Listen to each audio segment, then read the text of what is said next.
Di awal film, kita diperkenalkan seorang wanita cantik bernama Gadis yang saat itu sedang berbagi makanan di pinggir jalan. Namun tiba-tiba muncul sebuah mobil dan hampir aja menabrak ke arahnya, yang mana wanita itu bernama Susi. Gak apa-apa mbak. Ya. Di tengah kesibukannya itu Gadis dipanggil ke ruangan HRD, yang mana dia memberitahu jika kontrak Gadis tidak akan diperpanjang setelah 2 tahun kerja di kantor ini, karena emang itu aturannya. Di momen itulah burung kesayangan Padarto tiba-tiba bangun dari tidurnya dan langsung membisikkan sesuatu kepada Gadis jika peraturan itu bisa dirubah. Akan tetapi Gadis langsung menolak tawaran tersebut di saat tangan Padarto mulai mendekat ke arah gunung kembarnya. Healing kita bisa pergi keluar rumah. Ini juga untuk kebaikan karir kamu. Jangan sentuh saya pak. Setelah kerja lembur sampai malam, Gadis pun bersiap-siap untuk pulang ke rumah. Tapi sebelum itu ia menyempatkan waktunya sebentar untuk sholat di musola. Sampai akhirnya hal yang tidak diinginkan pun terjadi, di mana Padarto kembali menggodanya sampai menyinggung soal ayah Gadis yang masih di penjara akibat korupsi. Namun tiba-tiba muncul seorang pria bernama Dika, sehingga keributan di antara mereka pun terjadi.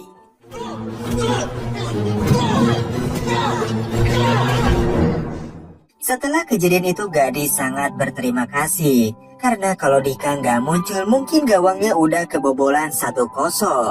Yang mana ternyata mereka berdua ini dulunya pernah satu kampus waktu kuliah, tapi sayangnya Gadis harus keluar setelah kasus korupsi ayahnya. Ya, sama-sama. Suatu hari Gadis sempat mendatangi ayahnya di penjara sambil membawakan makanan kesukaannya. Di momen inilah sang ayah meminta maaf karena selama ini sudah bikin susah Gadis. Papa gak pernah nyusahin Gadis. Papa gak usah khawatir, Papa tenang aja. Gadis juga selama ini rezekinya lancar. Hari demi hari hubungan Gadis dan Dika semakin dekat, karena selama ini mereka berdua sebenarnya kerja di tempat yang sama, tapi belum pernah ketemu sekalipun. Teman dekat Gadis yang bernama Gita juga ikut senang begitu tahu jika Padarto telah dipecat dari pekerjaannya.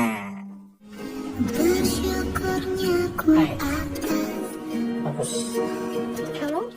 Ada momen saat Gadis berada di musola, Dika sempat menawarkan diri untuk mengantar pulang ke rumah. Dari sinilah dia baru tahu jika Gadis selama ini tinggal di kosan, tepatnya semenjak ayahnya terjerat kasus korupsi dan semua harta keluarganya telah disita. Tak lama kemudian mereka berdua pun menjenguk ke penjara, di mana sang ayah bercerita kalau seseorang datang di kehidupan kita itu kemungkinan cuma 2. Yang pertama untuk memberikan pengalaman hidup, dan yang kedua untuk menjadi teman hidup. Artinya secara nggak langsung sang ayah sudah memberikan lampu hijau untuk Dika. Kali bawa lebih dari 1 biar bisa bareng-bareng. Iya, next aku. Pada keesokan harinya, Gadis yang lagi meeting tiba-tiba mendapat kabar dari kantor polisi jika sang ayah terkena serangan jantung dan sudah dibawa ke rumah sakit. Namun sayangnya hal yang tidak diinginkan pun terjadi, di mana sang ayah pada akhirnya meninggal dunia.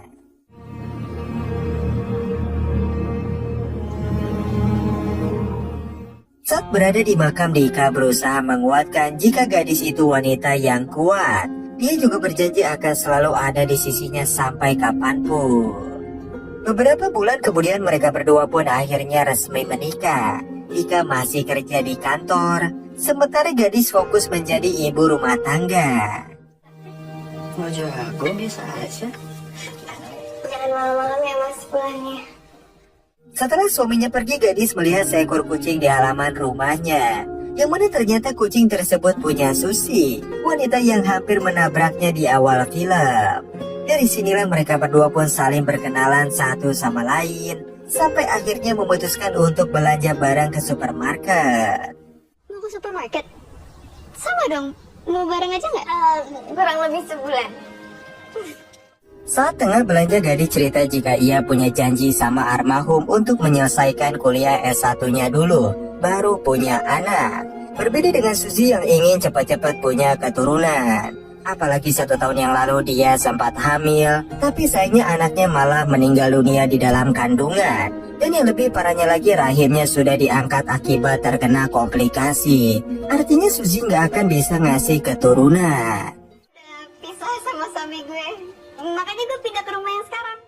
Sepulangnya ke rumah, gadis memperkenalkan teman barunya kepada sang suami. Dari sanalah mereka berdua saling berkenalan, sampai di titik dimana Suzy ingin mengajak gadis lagi untuk olahraga bareng bersama dengan ibu-ibu komplek lainnya di taman. Meski awalnya gadis sempat menolak, tapi setelah diberikan izin sama suami, pada akhirnya dia pun menerima tawaran tersebut. Ini bagus buat kamu, aku beli. Saat masuk ke dalam rumah, Dika diam-diam memberikan kado untuk istri tercinta, yang mana setelah dibuka ternyata isinya adalah baju dinas malam Jumat. Dan gadis pun yang penasaran langsung mengajak Dika untuk kuda-kudaan. Sebelum berangkat olahraga, gadis menyempatkan waktu membuat sarapan untuk sang suami. Namun saat berangkat, Dika seketika terdiam begitu melihat Suzy ada di depan rumah. Seakan-akan ada yang disembunyikan dari mereka berdua. Jangan lupa senyum ya. Malam harinya saat gadis dan Dika bersiap-siap untuk pergi dinner berdua, tiba-tiba Suzy datang ke rumah dan mengajak mereka untuk main monopoli bareng. Awalnya gadis sempat menolak, tapi karena merasa kasihan ujung-ujungnya dia pun memutuskan untuk mengajak temannya itu. Setibanya di restoran, Suzy sempat mempersilahkan Dika untuk duduk di samping istrinya. Namun saat ingin berdiri, dia hampir aja terjatuh. Dan untungnya ada Dika yang membantu. Di momen inilah kita diperlihatkan dengan jelas jika Suzy ini ada perasaan khusus sama Dika. Silakan nih.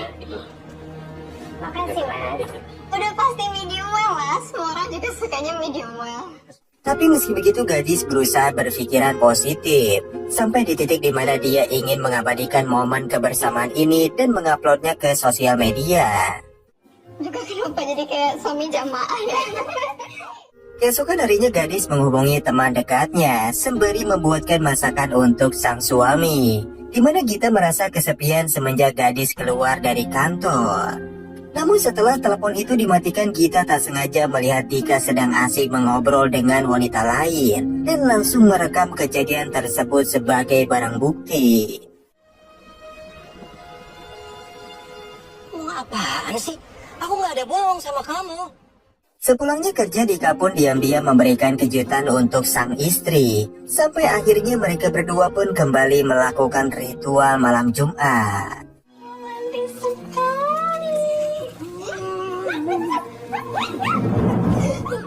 Di pagi harinya Suzy sempat mengajak gadis untuk olahraga bareng. Namun di tengah kegiatan itu tiba-tiba kepala gadis terasa pusing sampai akhirnya jatuh pingsan. Tanpa berlama-lama Suzy yang panik langsung membawanya ke rumah sakit. Dan hasil dari pemeriksaan dokter, ternyata gadis ini sedang hamil dengan usia kandungan 8 minggu. Sontak Suzy pun ikut senang. Tapi di sisi lain ia juga merasa sedih karena ingin memiliki anak. Kata ini tuh supaya nanti lahirannya jadi gampang. Assalamualaikum. Malam harinya Dika yang baru aja pulang dari tempat kerjanya langsung diberitahu sama Suzy jika gadis saat ini sedang hamil. Tapi entah kenapa justru dia yang terlihat excited, padahal seharusnya gadislah yang memberitahu kabar bahagia tersebut. Tadi kita ke Objin, katanya ada bayinya sehat. Keesokan harinya gadis merasa ada yang aneh dengan tingkah laku suaminya. Seakan-akan ada yang dia sembunyiin. Tak lama kemudian Suzy lagi-lagi datang ke rumah sembari membawakan buah-buahan untuk kesehatan janinnya. Tapi bukannya senang atau gimana, gadis justru merasa terganggu dengan tingkah laku tetangganya ini. Setelah melihat ekspresi wajahnya, Suzy pun baru sadar karena seharusnya ini semua menjadi momen spesial antara gadis dan juga Dika, tanpa ada tetangga yang selalu ngerecokin. Sontak ia pun melenggang pergi dan berjanji tidak akan mengganggu keluarga mereka lagi. Gue deh yang lagi naik turun, suka tiba-tiba kesel. Sus lo masih mau nemenin gue kan? Beberapa bulan kemudian perut gadis mulai membesar dan dokter memberitahu jika jenis kelamin anaknya adalah laki-laki. Akan tetapi sikap Suzy ternyata masih belum berubah, bahkan jatuhnya malah lebih parah. Dika yang baru aja pulang dari tempat kerja ingin mengelus perut istrinya, tapi Suzy malah ikut-ikutan sehingga tangan mereka berdua bersentuhan. Terus paginya juga datang ke rumah buat nyiapin sarapan, sampai-sampai mikirin nama-nama yang cocok untuk anak mereka nanti. Ayo semangat dong. Gadis, ada nama baby yang lo suka nggak? Ya terserah lo sih, lo pikirin aja dulu ya. Dari kejadian itulah gadis mulai merasa ada yang aneh. Kenapa sikap Suzy ini kesannya terasa berlebihan, bahkan terlalu ikut campur soal rumah tangga mereka. Tapi meski begitu Dika meminta agar istrinya gak usah banyak pikiran, karena takutnya malah berdampak buruk sama kehamilannya. Ingat kata dokter, kamu nggak boleh stres. Ya kayak Susi itu terlalu obses mas sama kehamilan aku. Malam harinya gadis pun bangun dari tidurnya untuk sholat tahajud. Namun setelah sholat dia tiba-tiba melihat kucing milik Suzy ada di depan rumah. Ditambah lagi pintu depan masih terbuka. Dari situlah gadis pun yang curiga langsung mengecek rekaman CCTV, yang mana ternyata suaminya diam-diam keluar rumah. Di pagi harinya gadis juga merasa ada yang aneh dengan tingkah laku suaminya. Apalagi pas ditanya semalam habis dari mana. Dia terlihat gelagapan dan bingung mau menjawab apa. Pas kamu keluar semalam, pintunya kebuka soalnya. Waalaikumsalam. Sampai di titik dimana satpam komplek tiba-tiba datang ke rumah untuk mengembalikan uang pinjaman yang semalam. Akan tetapi Dika dengan tulus memberikan uang itu, apalagi saat ini anak Pak Samsul lagi sakit dan pasti membutuhkan biaya untuk berobat. Beruntung banget dah saya punya penghuni rumah yang baik-baik semua.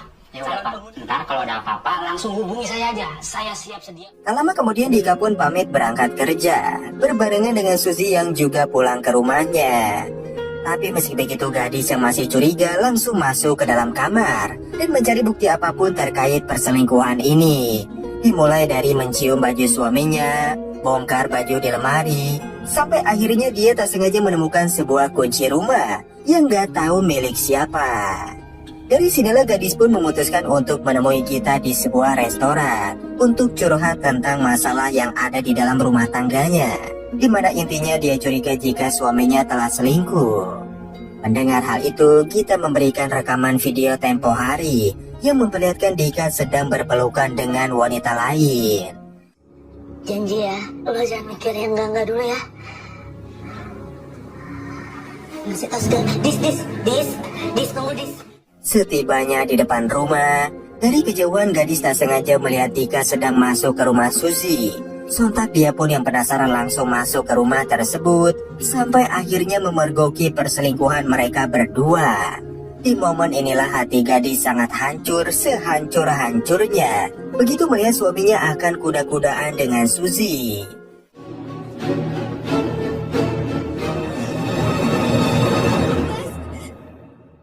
Sontak Dika berusaha menjelaskan semuanya. Akan tetapi gadis yang udah terlanjur sakit hati gak mau mendengarkan sepatah kata pun, dan ujung-ujungnya meminta untuk cerai. Sementara itu Suzy gak merasa bersalah sedikit pun, karena Dika lah yang terus-terusan datang ke rumahnya, sehingga keributan di antara mereka pun terjadi. Mas aku nggak butuh laki-laki kayak kamu. Udah bagus. Tapi ternyata itu semua cuma mimpi. Sepulangnya ke rumah, gadis pun mulai mencari akun Instagram milik Suzy, karena sebelumnya dia berhasil mengambil kartu namanya secara diam-diam. Di momen inilah gadis menemukan sebuah akun yang mana isinya ada banyak foto kebersamaan antara Suzy dan juga Dika. Padahal mereka berdua dari awal ngakunya nggak punya akun Instagram. Di tengah kesedihan itu suaminya tiba-tiba menghubungi untuk memberitahu jika malam ini harus kerja lembur di kantor. Mendengar hal itu gadis pun sengaja memberikan izin meskipun udah tahu jika suaminya ini pasti sedang berbohong. Karena aku harus nemenin anak-anak semuanya. Tugas mereka. Namun saat melihat keluar rumah, gadis tak sengaja melihat Suzy sedang memesan taksi online untuk menuju ke suatu tempat. Tanpa pikir panjang dia pun segera pergi ke pos satpam dan meminta bantuan Pak Samsul untuk mengikuti mobil tersebut.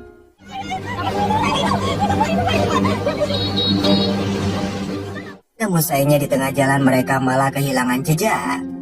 Gadis kemudian memeriksa kembali kartu nama Suzy dan melihat ada alamat toko aksesoris hewan. Sontak dia pun meminta satpam untuk mendatangi tempat itu, yang mana nantinya gadis akan berpura-pura ingin mengirim sebuah parcel untuk Suzy. Dan benar aja, dari sini gadis mendapatkan informasi jika Suzy ini ternyata memiliki 2 rumah. Dan kunci yang ia temuin kemarin adalah kunci milik rumah Suzy yang satunya lagi. Mau kirim parcel untuk Bu Suzy. Oh ya, kira-kira nanti mau dikirim ke alamat yang mana ya, Bu?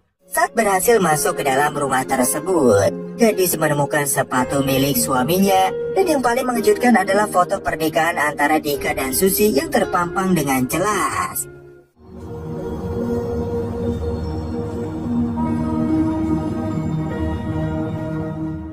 Dari sinilah scene pun beralih memperlihatkan masa lalu, tepatnya saat Suzy sedang dilarikan ke rumah sakit sama Dika. Yang ternyata mereka berdua ini sebenarnya pasangan suami istri. Namun setelah operasi selesai, si dokter menemukan ada tumor di rahimnya Suzy dan harus segera dilakukan pengangkatan. Karena kalau enggak nyawanya bisa terancam. Sepulangnya ke rumah sang ibu yang gak tahu apa-apa, malah menuntut Suzy untuk segera punya anak, agar nantinya ada yang meneruskan bisnisnya. Tanpa dia sadari jika anaknya itu sudah gak bisa hamil lagi. Aku sayang Sus, aku sayang banget sama kamu, Sus. Ini rahim aku, ini rahim aku. Sejak saat itulah Dika pun berusaha menghibur istrinya dengan memberikan seekor kucing. Bahkan dia juga ingin mengadopsi anak untuk mereka nanti, karena Dika nggak mau melihat Suzy terus-terusan menangis di dalam kamar. Sampai di titik dimana Suzy mempunyai sebuah ide gila, yakni memperlihatkan foto wanita yang kebetulan wajahnya sama persis dengannya. Jadi intinya Suzy ingin Dika menikahi wanita tersebut sampai hamil agar anaknya bisa mereka ambil. Karena pasti wajahnya sama persis dengan gadis. Sehingga ibu maupun keluarganya gak akan ada yang curiga jika anak itu merupakan hasil dari perempuan lain. Tapi jangan sampai ketabrak beneran ya. Oke, Bu. Dari sinilah rencana gila mereka akhirnya dimulai. Pertama-tama gadis sengaja menyuap dan menawarkan jabatan yang lebih tinggi di kantornya kepada Darto, asalkan dia mau berbuat tindakan yang kurang senonoh kepada gadis. Terus yang kedua, ternyata Suzy juga telah menyiapkan baju dinas dengan tujuan agar gadis bisa cepat-cepat mempunyai anak. Tanpa dia sadari jika rencana ini ujung-ujungnya jadi pedang bermata dua. Lama-kelamaan Suzy justru dibuat cemburu begitu melihat suaminya mesra-mesraan dengan gadis. Padahal dari awal Dika sangat menolak rencana gila ini. Kamu cinta ya sama dia? Jadi kapan? Kapan rencana kamu ninggalin aku? Udah setuju sekarang. Kita kembali lagi ke masa sekarang, di mana Suzy saat ini sudah capek dan gak tahan melihat suaminya jauh lebih perhatian sama gadis. Maka dari itu dia diam-diam membuatkan surat perceraian dan meminta suaminya untuk segera pergi ke KUA agar prosesnya cepat selesai. Akan tetapi Dika justru sangat marah karena Suzy menganggap remeh semua masalah ini. Mengambil anak gadis setelah lahiran, terus urusan mereka bisa selesai. Aku harus ngomong dulu soal perceraian. Oke, terus habis ini apa? Apa lagi? Sama dia terus gitu. Kalau kamu tanya mau aku kayak gimana, aku nggak mau ini dari awal. Di tengah keributan itu tiba-tiba mereka mendengar ada suara dari ruang tamu, yang mana ternyata itu adalah gadis yang jatuh pingsan akibat syok begitu mendengar semua rahasia mereka. Setelah sadar dari pingsannya, gadis langsung marah-marah menyebut jika temannya itu adalah pengkhianat. Akan tetapi di sini Suzy nggak terima sampai akhirnya ketuban gadis tiba-tiba pecah, menandakan bahwa sebentar lagi bayinya akan keluar.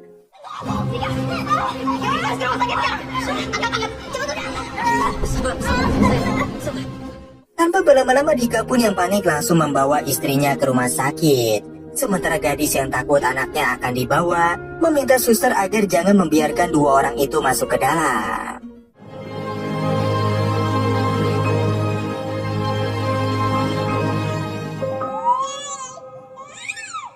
Singkat cerita, dokter pun keluar dari ruangan persalinan untuk memberitahu jika proses ini berjalan dengan lancar dan jenis kelaminnya adalah laki-laki. Di momen itulah gadis berusaha keluar dari rumah sakit ini secara diam-diam Sampai akhirnya Suzy pun yang curiga langsung memeriksa ke dalam kamar. Dan mereka seketika dibuat panik begitu tahu bayinya telah menghilang.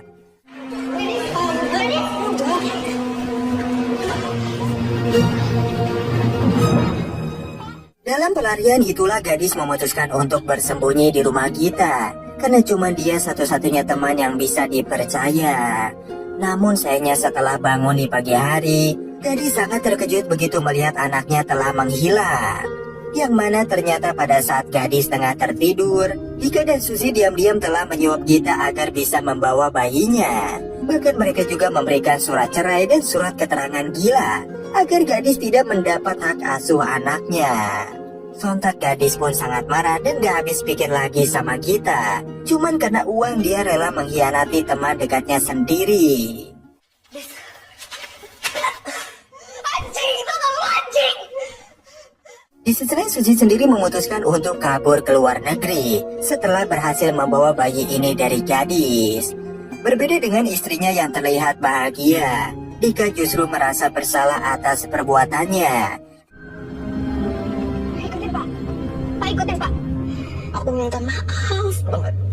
Ini caranya salah. Akan tetapi Suzy masih aja keras kepala. Sampai akhirnya hal yang tidak diinginkan pun terjadi, di mana mereka berdua mengalami kecelakaan akibat keributan tersebut.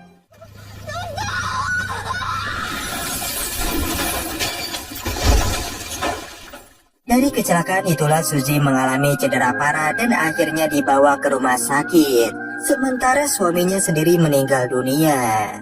Melihat hal itu gadis menangis histeris dan sangat lega begitu tahu anaknya masih hidup. Semua ini berkat pelukan yang erat dari Suzy.